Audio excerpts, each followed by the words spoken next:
Hey there travelers, welcome back to our channel, Laura's Travel Talk. Today we're exploring the land of 10,000 lakes, Minnesota. And I know what you're thinking. You're thinking those pictures, cold, colder, even colder, and holy cow blizzard. But I'm here to show you and tell you that Minnesota has some fabulous places to visit and see. And if you stick around, I'll show you some of their top sports teams' accolades and some of the most gorgeous places to go fishing and just see the beauty that is Minnesota. So the two largest cities are Minneapolis and St. Paul, known as the Twin Cities, hence the baseball team, the Minnesota Twins. St. Paul is the capital of Minnesota, and you can see on those pictures the beautiful Minneapolis skyline on top of the Mississippi River. And now let's jump over to the first thing we want to look at, which is the Mall of America. The Mall of America is huge. I've been there. It's got over 500 stores. It has an indoor amusement park, an aquarium, a miniature golf. It's a whole day for the whole family and something for everyone to see. So if you get a chance, hop into the Mall of America. So as its name says, it is the land of 10,000 lakes. I lived there when I was a child, and there are lakes everywhere, but there are more that are more specifically scenic than others. The chain of lakes in Minneapolis, here in the pictures, is an example to show you of how gorgeous they are, and they're just close by the big city. You don't have to be out in the wilderness to see. And then we move on over to the Boundary Waters canoe area and wilderness. This place is gorgeous. There's canoeing and pristine lakes with camping, fishing, hiking, and you can see it's pretty large, so there's plenty of room for everybody to enjoy. Next up, we'll look at the Minnesota state capital, which is St. Paul, the Twin City of Minneapolis. And there's the picture of the skyline there, which is gorgeous, and some of the buildings that are in St. Paul and the skyline. The Xcel Energy Center is there, where the Minnesota Wild play hockey. And then the Capitol building itself. It's really known for its architecture because it's beautiful. And then the inside there with the dome that is blue. Fabulous. This is really a definite must-see. Next up, let's take a look at the Walker Art Center and Sculpture Garden.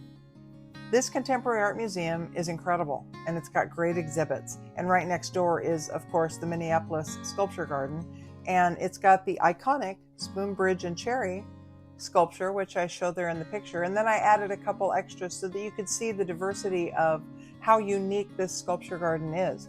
There's the one with the rabbit on top of the, I believe it's a hare, on top of the bell. And then there's the one that's looks like a shadow on the sidewalk, and the blue rooster, and it's just kind of a cool place to go. The next beautiful spot I wanted to point out to you is the North Shore of Lake Superior. You can experience the North Shore by driving along Lake Superior shoreline, and then you can take in all these unbelievably breathtaking views, waterfalls, and then there's charming little towns like Grand Marais. It is just such a picturesque little getaway. I don't really feel like I need to talk about it. You can see it in these pictures, and I'll let you just view through. It's fabulous.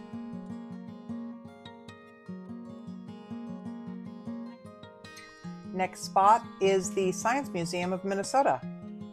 This museum is located in St. Paul, and it is packed with engaging exhibits. It's got an IMAX theater, and it's a focus on natural history. And in the IMAX theater, you can see in the pictures that I put there, they show you up close and personal, meteorites coming at you on the screen, and different things about outer space. And then, of course, no natural history museum would be complete without some dinosaurs.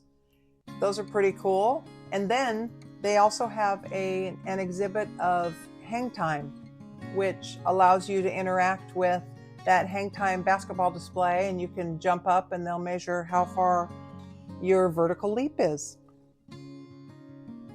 Next up on our review of Minnesota is the Itasca State Park. This is where the Mississippi River begins. It's 1,475 feet above sea level, and then it winds all the way down to the Gulf of Mexico, which is over 2,500 miles. And you can see in those pictures there, you can just hike or bike or just, absorb all the nature that's around you that is gorgeous. And then on the sign there, you can read that they searched for the Mississippi's source in the 19th century. Actually, Zebulon Pike was one of the originals, and Zebulon Pike is, of course, the pike that discovered Pikes Peak in Colorado. So read up on that and enjoy the beauty, because that place is gorgeous. Next up is Fort Snelling. And you can check out historic Fort Snelling and learn about Minnesota's military history while you're exploring the fort's grounds, which offer stunning views also of the rivers. It was first established in 1819 to keep peace on the Western Front, and then during the Civil War, it became a recruitment camp for Minnesota volunteers. And you can see there's the cemetery, and it is the only national cemetery in Minnesota, and there are over 260,000 interments. So if you get a chance, take a look at Fort Snelling, Minnesota. Next up, we have the Minnesota State Fair. It's also known as the Great Minnesota Get-Together. This annual event features delicious food, live music, and fun activities for all ages.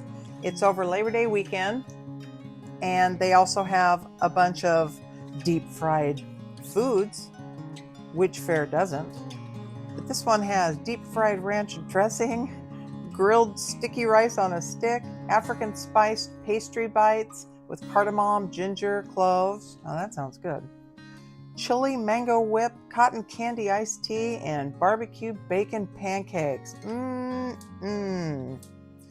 And then you can also see some of the acts. When I was young, I actually saw the Carpenters before they became the very well-known Carpenters. So you never know who you're going to see before they become very famous. I also wanted to give a nod to Lake of the Woods, Minnesota. That's where I lived when I was a very young girl. And we lived right there in Roseau, where I put the red arrow. And as you can see, it's basically Canada. And I put an arrow there for Fargo, North Dakota, so you could kind of get a glimpse of where it is. A lot of people have heard of Fargo, North Dakota from the movie.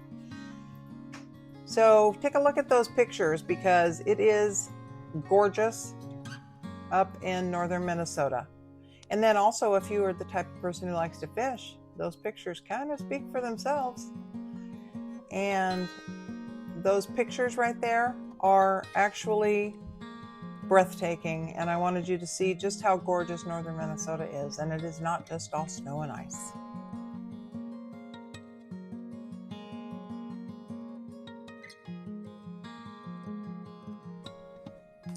Next up, let's look at some of Minnesota's great sports teams. First up, we have the Minnesota Vikings, established in 1961. They've been to the Super Bowl 4 times, and they actually have 0 wins, sadly. And then that takes us to hockey, to the Minnesota Wild. They play in St. Paul. They were established in 1997. They have been to the playoffs 13 times, but have never been to the Stanley Cup Finals, or, of course, won the Stanley Cup. Then we have baseball, the Minnesota Twins, that have been around since 1901. And they have been in the postseason 18 times, and they have been 6 times to the World Series, and they have 3 World Series wins, 1924, 1987, and 1991. And finally, we have the Minnesota Timberwolves in the NBA. They were established in 1989, and they have never been to the NBA Finals. So that's a little look at Minnesota, don't you know? There's in the northern region where we eat the lutefisk and the lefse, yeah. We'll see you on the other side of the ticket. Okay, I know, you have no idea what I'm talking about, but if you know Minnesota, you know what I'm saying. I hope you guys enjoyed this video, because as usual, I enjoyed making it. And I hope that you subscribe to the channel and join us for what is my 50 states, 1 a week. And we give you a different episode to look at every week. So hopefully yours or your favorite will show up next. And we'll see you next time. In the meantime, keep your parka on there.